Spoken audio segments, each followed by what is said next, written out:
Y ahora voy a pasar a presentar a Francisco Cabrillo para empezar a hablar de este libro, que es el de la libertad económica en España. Francisco Cabrillo es catedrático de Economía Aplicada de la Universidad Complutense de Madrid. Ha sido investigador o profesor visitante en las universidades de Princeton, de Roma y de Oxford. También tiene una larga trayectoria en economía institucional y en economía y derecho, en la economía del derecho. Ha sido presidente del Consejo Económico Social de la Comunidad de Madrid. Dirige el máster de análisis económico del derecho de EAE Business School y desde hace unos meses es miembro del Consejo de Cuentas, ¿no? Cámara de Cuentas de la Comunidad de Madrid, ¿no? Y además es el secretario general de la Fundación Civismo y el director del CASME, del Centro de Análisis para la Sostenibilidad del Modelo Económico. Francisco, muchísimas gracias por estar aquí. La primera pregunta, que es el subtítulo del libro, es ¿por qué hay unos españoles más libres que otros? Eso es una buena pregunta. Bueno, primero quiero manifestar mi satisfacción por estar aquí, decirle que ustedes me admiran un sábado por la tarde para oír a un tipo como yo aquí. Realmente hay que reconocer que tienen ustedes mucho mérito, pero ya que están aquí vamos a intentar hacerlo lo mejor posible. Bueno, ¿por qué hay españoles más libres que otros? La historia de este libro es antigua. De hecho, ya se han hecho 5 ediciones y un planteamiento era el siguiente, ¿no? Era muy conocido, o son muy conocidos, algunos de los informes sobre libertad económica internacional, donde se analiza el comportamiento de países, de naciones. Heritage, Cato, una serie Fraser, una serie de instituciones han trabajado en este tipo de cosas. A mí se me ocurrió en un momento dado decir, bueno, si tenemos un sistema descentralizado, la misma lógica que tiene hacer un índice para naciones, tiene que tenerlo para regiones. Y efectivamente, pues uno empieza me recuerdo una reunión con la Heritage, donde se lo dijo, oye, ¿por qué en un país como Estados Unidos no hacéis esto? Y me dieron una buena respuesta. No, es que ya hay gente que lo hace. Concretamente habían 2 que lo hacían, que eran el Fraser, que hacía para Canadá y Estados Unidos, y el Pacific Institute. Con lo cual, pues hice mi gira a Fraser y al Pacific Institute para enterarme qué es lo que estaban haciendo. Entonces, bueno, se sacan algunas ideas. La primera idea que sacas es que si hay algo que no puedes hacer es copiar. Es decir, hay ideas, evidentemente coinciden en todos lados, pero claro, si tú estás viendo regulación e instituciones, tienes que tener mucho cuidado con lo que estás haciendo, porque las restricciones institucionales son diferentes. Os pongo un ejemplo muy claro de un tema fundamental que no está aquí, pero que está en algunos índices americanos. Regulación del mercado de trabajo. Tema clave, evidentemente, para la economía. ¿Por qué los americanos lo tienen y nosotros no? Porque este índice se centra en entes subestatales, concretamente en comunidades autónomas. En Estados Unidos, después, bueno, si a alguno le interesa se lo cuento, pero ahí hay una larga polémica que viene por lo menos del New Deal de Roosevelt sobre el papel de los estados en la regulación del mercado de trabajo, pero hay diferentes regulaciones, ¿no? Entonces yo tengo un sistema de estados, básicamente 2 sistemas, lo que llaman allí el sistema sería de libertad para trabajar, se llama right to work, del derecho a trabajar sin estar sindicalizado. Y por otro lado, yo tengo una serie de estados en los que se exige esto, ¿no? yo tengo ahí una variable dummy muy clara, es decir, yo puedo decir, unos señores hacen esto, y esto tiene muchos efectos, y pues, se ha llevado a muchas cosas, el movimiento de Boeing desde la costa del Pacífico a Florida y cosas así. Pero aquí no tiene sentido. ¿Por qué? Porque aquí el mercado de trabajo es de regulación estatal, ¿vale? Entonces, lo que hay que hacer es ir buscando esto. Luego entraremos un poco más de detalle, pero por contestar la pregunta de Albert. ¿Hay unos españoles más libres que otros? Desde el punto de vista económico, que es de lo que estamos hablando, la respuesta es sí, claramente. Esto no hay que ser un genio para eso, la gente se da cuenta, ¿no? La cuestión que hay aquí es, ¿podemos medir eso? Ese es el problema importante. Y eso es lo que hemos intentado hacer aquí. La respuesta, primero, podéis imaginar, yo con el paso de los años he trabajado con mucha gente, una persona fundamental que ya no firma por razones obvias en este proyecto fue Rocío Albert, la actual consejera de Economía, con la que ha sido mi mano derecha en estos proyectos durante muchos años.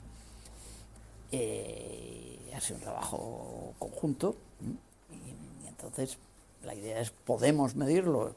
Sí, ¿vale? ¿Qué indicadores tomamos? Pues como digo, tenemos que ver aquellos indicadores que reflejan diferentes grados de libertad en función de la comunidad autónoma. Es decir, no sé, cualquiera de nosotros está regulado, al menos, sin contar lo que le regulen a uno en casa y estas cosas, pero uno está regulado al menos por 4 niveles de administración. Nos regula el ayuntamiento, nos regula la comunidad autónoma, nos regula el Estado y nos regula la Unión Europea. Y todos son regulaciones muy importantes, distintas pero muy importantes. Bueno, ¿qué se trata aquí? Aquí se trata de ver aquellas regulaciones que se refieren a comunidades autónomas, únicamente. Entonces, puede haber en el caso de ayuntamientos diferencias, pero claro, eso da como resultado otro tipo de trabajo. Los italianos han sacado ahora, hace unos días, una cosa sobre ciudades italianas, muy cortito, no me lo he leído todavía, pero es otra cosa, pues son otras regulaciones, pero habría posibilidad en los ayuntamientos, en las competencias del ayuntamiento, por ejemplo, temas urbanísticos, impuestos sobre la propiedad urbana, prácticamente en todo el mundo son impuestos municipales. Luego pueden tener repercusiones en impuestos sobre la renta, valoraciones, etc., pero básicamente son municipales, se podría. Pero no es lo que se hace aquí. Aquí nos centramos en las comunidades autónomas. ¿Por qué las comunidades autónomas? Porque España es uno de los países más descentralizados en este sentido. Entonces, este trabajo, hacerlo en Francia, pues seguramente tendría muy poco sentido. Hacerlo en Alemania lo tiene, y en algunos sitios. Con otra diferencia, yo esto he hablado con los alemanes, todo político, a la hora de diseñar una política, tiene una serie de restricciones. Entonces, en Alemania hay algún estudio que nos dice que, debido a estas restricciones, si comparamos las políticas económicas, Alemania pues tiene, como ha sido España hasta de poco, un sistema bipartidista, básicamente, aunque ahora está también. Pero podemos tomar esa variable y decir, bueno, ¿qué diferencia hay en las políticas de los gobiernos cristiano-demócratas y socialdemócratas? Y eso podemos verlos a escala nacional y a escala de los Länder, de los estados.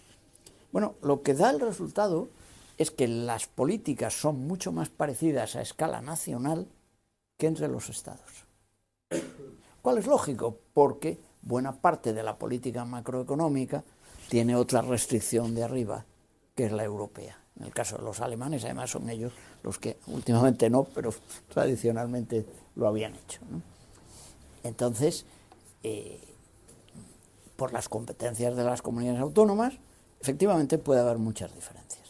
Y esto lo aplicamos a España y efectivamente nos encontramos con que hay muchas diferencias. Es decir, no es casualidad que las regiones con menos libertad económica sean o hayan sido tradicionalmente Extremadura y Castilla-La Mancha y Andalucía, es decir, regiones de gobierno PSOE durante muchísimos años. O que en un momento dado Valencia pierda muchos puntos en el índice después de una serie de años de gobiernos muy, muy intervencionistas. ¿Cómo planteamos esto? Pues al final diseñamos 12 indicadores, 6 que llamamos de regulación y 6 de sector público. Los de sector, técnicamente, si a alguien le interesa, los de sector público son más fáciles de hacer, los de regulación pueden ser muy difíciles de diseñar las variables, ¿no? Pero bueno, tenemos, está aquí explicado todo lo que hacemos. Los sectores que analizamos son comercio, que es uno de los más llamativos, porque hay muchas diferencias comerciales por comunidades autónomas, es decir, básicamente horarios de apertura, aperturas en festivos, grandes superficies, impuestos a grandes superficies, etc. Educación pública, privada, medio ambiente, regulación de medio ambiente, movilidad, este es un indicador que nos dice dónde va la gente, quiere ir, ¿no? Y ves cambios curiosos, ¿no? Por ejemplo, el País Vasco, que durante décadas fue un centro de gran atracción, dejó de serlo en un momento dado, ¿no? por determinadas cosas. Sanidad pública, sanidad privada y vivienda. ¿Qué tipo de...?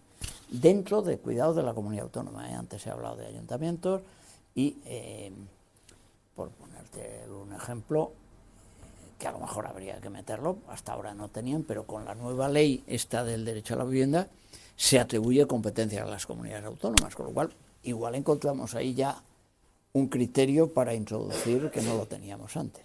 Esto hay que irlo viendo en cada caso. Entonces, efectivamente, pues encontramos con que los niveles de libertad son muy distintos.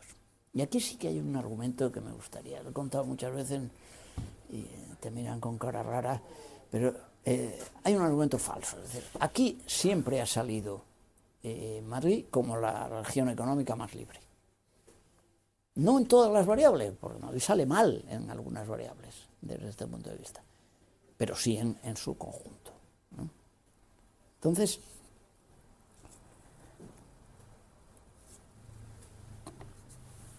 si tú vas tomando todo este conjunto de variables, te encuentras que efectivamente, hacia antes, hay regiones que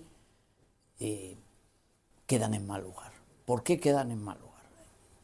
La respuesta, Extremadura, es el ejemplo típico, no sé, últimamente, pero todavía esto había sido décadas de gobierno socialista en Extremadura.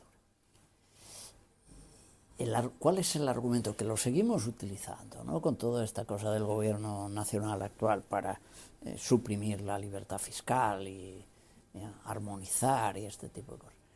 Claro, ustedes en Madrid, como son más ricos, pueden permitirse el lujo de bajar impuestos.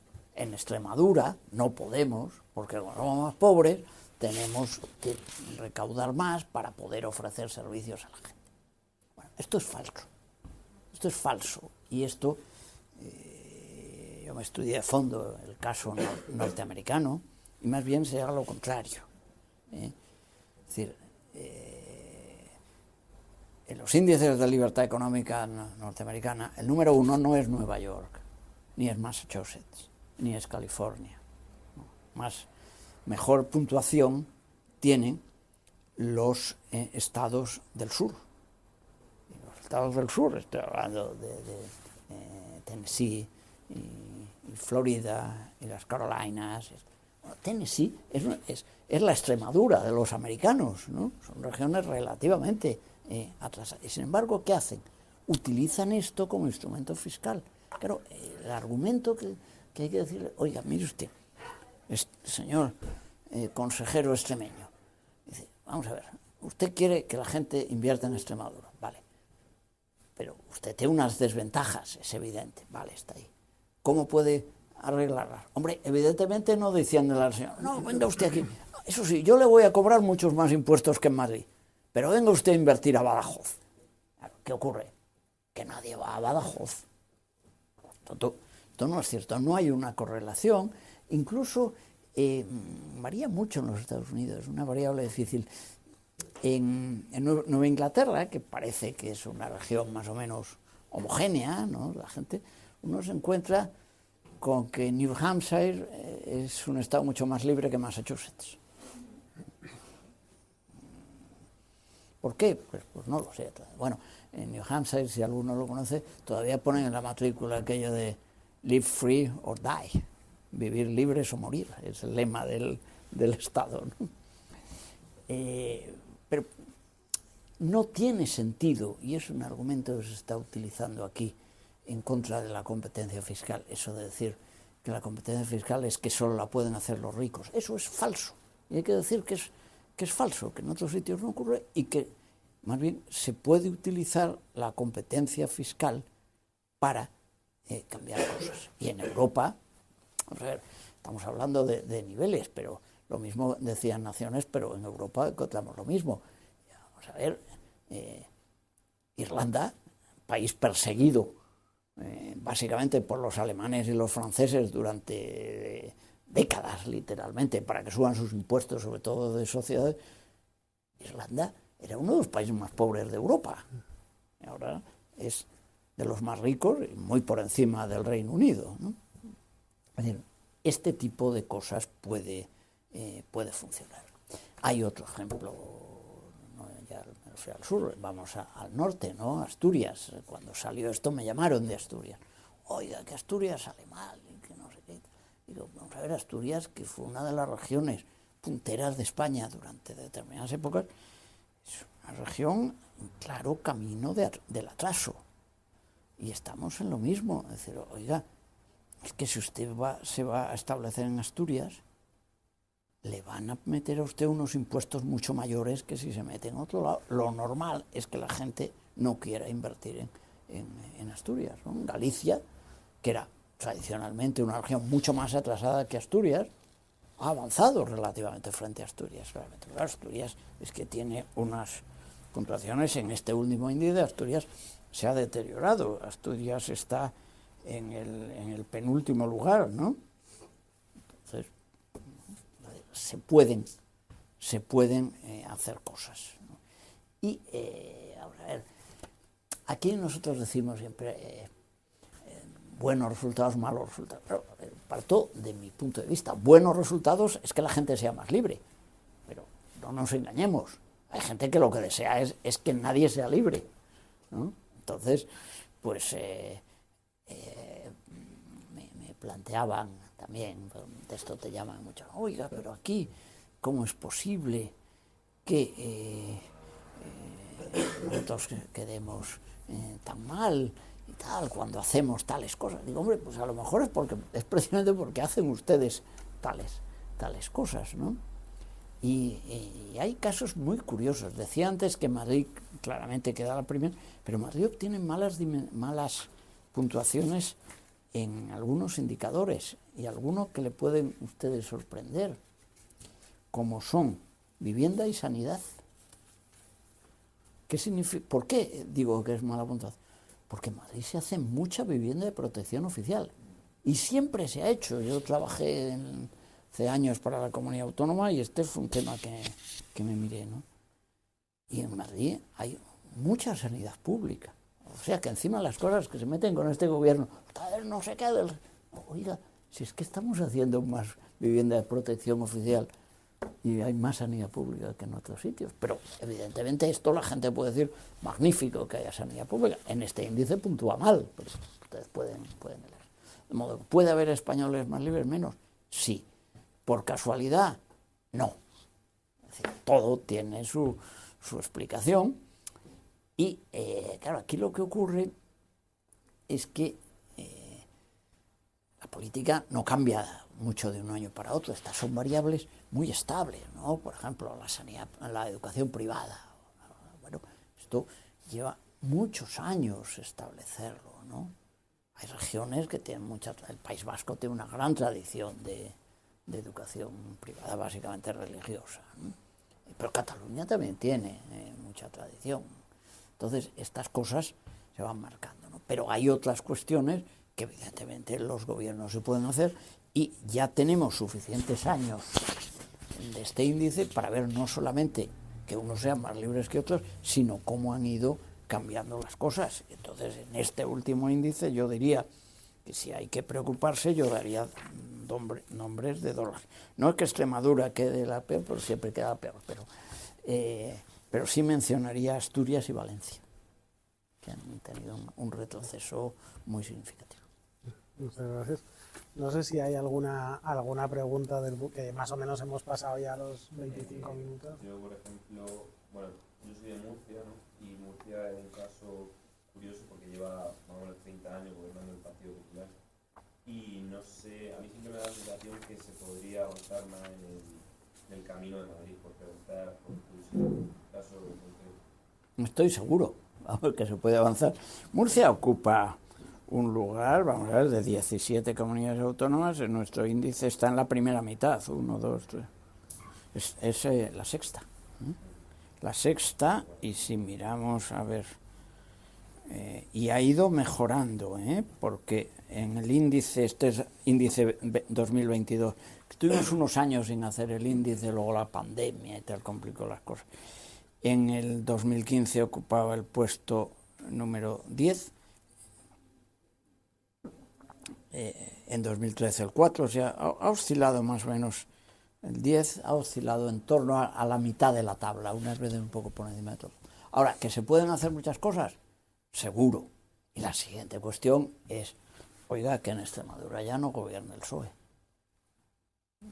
No tengo datos de lo que estarán haciendo, es decir, en este índice no aparece. Este índice plantea un problema, porque el índice 22, estos datos siempre no solo el nuestro, todos los internacionales, los hacen con un retraso, un lag, porque las estadísticas, algunas son endemoniadas, no te las dan, luego las rectifican, entonces es preferible tener eso. Mi problema era que las estadísticas del 20 me parecieron inaceptables por la pandemia, la mayor parte de las estadísticas son del 19. Habrá que ver con el cambio, cuando hagamos el siguiente, si se observan modificaciones por el cambio de gobierno. Eso habrá que mirarlo. Y luego otra pregunta interesante que es, ¿se correlacionan los cambios o sea, las mejoras en el índice de libertad económica con cambios de población a mayor? No? ¿Cambios de población? Sí, es decir, hay más emigración a esas regiones. Esto, vamos a ver, la variable, es decir, el índice con la inmigración, no hemos hecho esa correlación. Sí podemos ver el índice de movilidad, pero el índice de movilidad tiene muchas cuestiones, ¿no? Es decir, a ver, de Andalucía siempre ha migrado la gente. ¿Dónde? ¿Cuál es la región a la que migra más gente ahora? No es una gran potencia industrial, son las Baleares.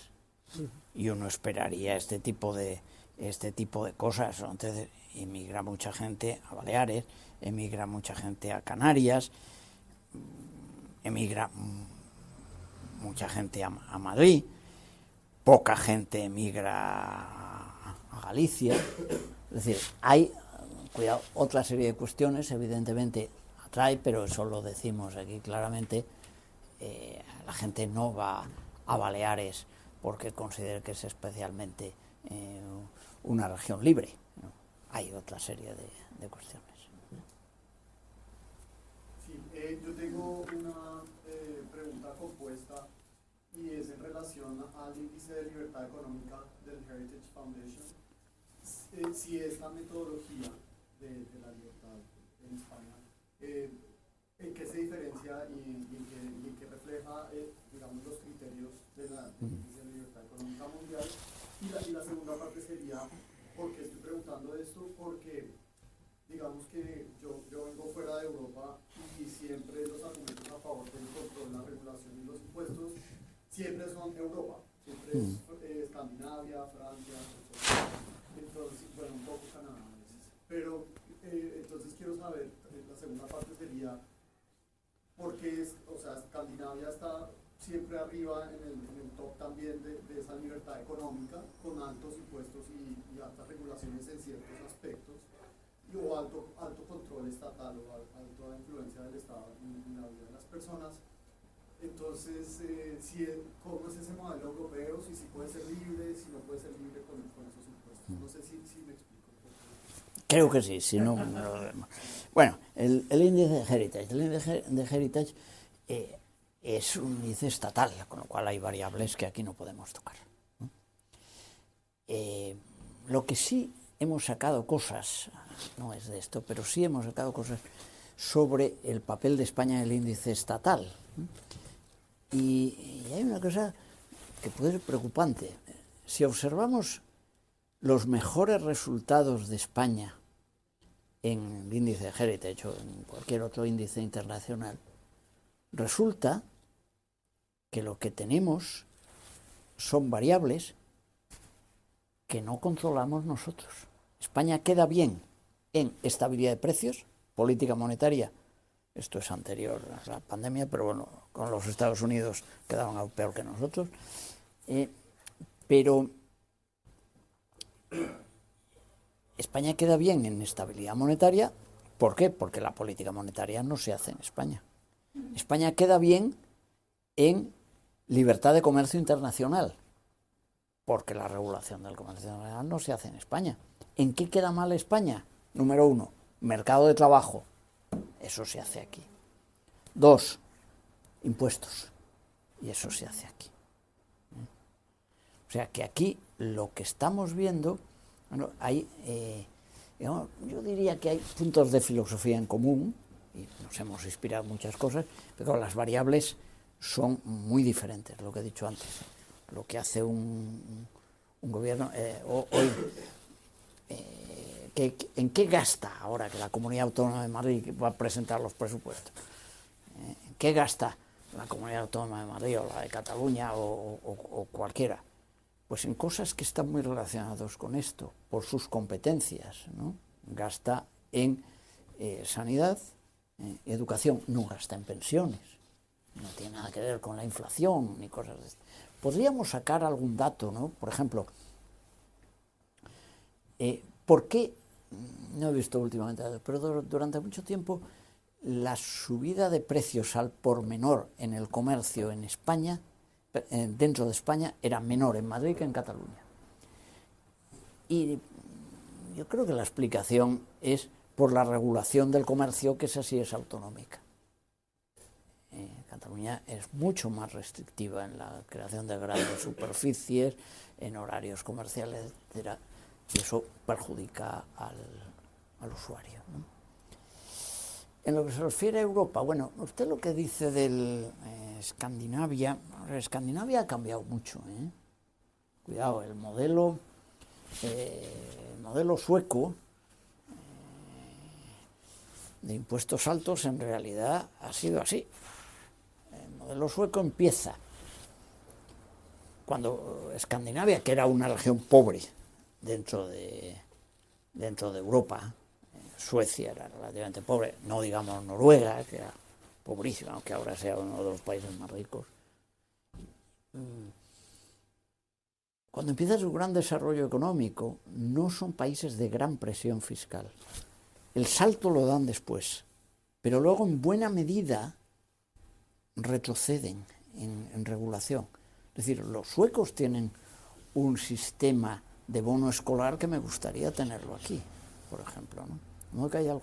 Hay otros países, en el caso de Francia, ahora mismo Francia es un país con muchos impuestos, también Dinamarca, Holanda, pero Francia es uno de los países con más impuestos. Francia es un caso muy interesante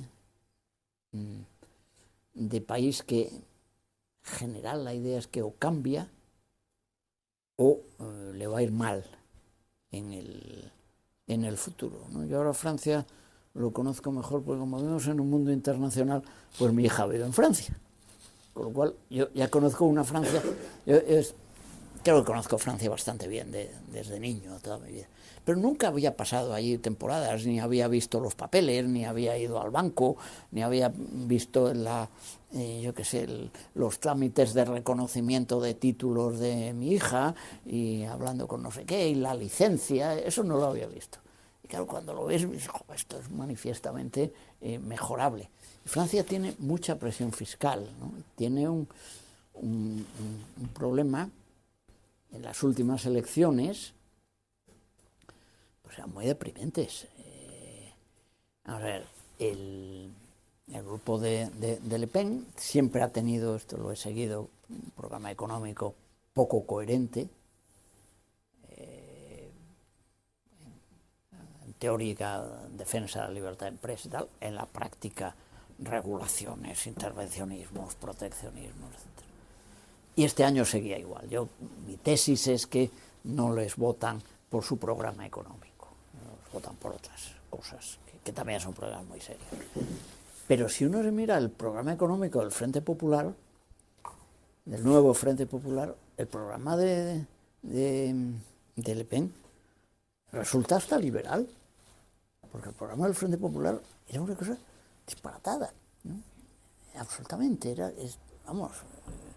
dejaba claramente a su derecha a Podemos, ¿no? Estaba mucho más feliz. Entonces, claro, el Frente Popular ha sido una chapuza, ¿no? Entonces, pero llevado por la Francia insumisa. Pero estando yo en Francia, recuerdo haber visto una entrevista con François Hollande, el que fue presidente. Yo nunca le considero un hombre especialmente inteligente, pero bueno, este era un socialista moderado, como tantos, ¿no? Socialdemócrata. Y a François Hollande le decía, oiga, ¿pero usted cómo apoya esto? Si esto es justamente lo contrario de lo que usted hizo cuando estaba en el gobierno. Y el otro, pues eso sí, cara dura como buen político, la debe tener toda, dice, sí, es verdad que no son mis ideas, no son mis... Dice, lo importante es frenar a la derecha. Entonces es muy difícil ver lo que puede salir de allí, ¿no? Los resultados en Alemania con este gobierno de coalición tampoco han sido buenos, ¿eh? Entonces el llamado modelo europeo pues está en crisis. Ya digo, Francia lo conozco mejor. Francia, que tiene unos impuestos muy elevados, tiene un déficit público muy elevado y una deuda pública muy elevada. Es decir, subir los impuestos no arregla el tema si uno no tiene un modelo económico en la cabeza de control de gasto. Y los franceses hasta ahora no lo han tenido. Vamos a ver el gobierno qué hacen, pero me da la impresión de que va a ser un gobierno que va a tratar de sobrevivir como pueda. Pero creo, cuidado, que sin que me despierte el menor entusiasmo, creo que después del disparate que hizo el presidente convocando las elecciones, es lo menos malo que ha hecho.